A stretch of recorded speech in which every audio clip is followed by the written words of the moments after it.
ఆంధ్రప్రదేశ్ రాష్ట్రానికి మరో భారీ పెట్టుబడి ఖరారైంది. భారత్ పెట్రోలియం కార్పొరేషన్ రాష్ట్రంలో green field refinery petrochemical complex ఏర్పాటుకు నిర్ణయించింది. దశలవారీగా 95,000 కోట్ల పెట్టుబడులు పెట్టనుంది. దేశంలో ఇప్పటికే 3 రిఫైనరీలను ఏర్పాటు చేసిన బీపీసీఎల్ 4వది ఏర్పాటు చేయడానికి ఏపీని ఎంచుకుంది. 6,100 కోట్ల అంచనా వ్యయంతో ప్రాజెక్టు ఏర్పాటుకు సంబంధించి ముందస్తు కార్యకలాపాలు చేపట్టడానికి సంస్థ ఆమోదముద్ర వేసింది.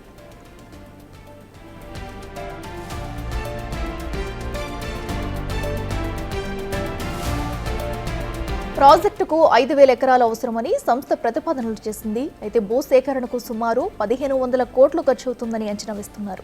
ప్రాజెక్టు నిర్మాణ సమయంలో సుమారు 1,00,000 మందికి ఉపాధి లభించనుంది. ప్రాజెక్టు పూర్తయిన తర్వాత 5,000 మందికి శాశ్వత ఉపాధి లభించే అవకాశం ఉంది.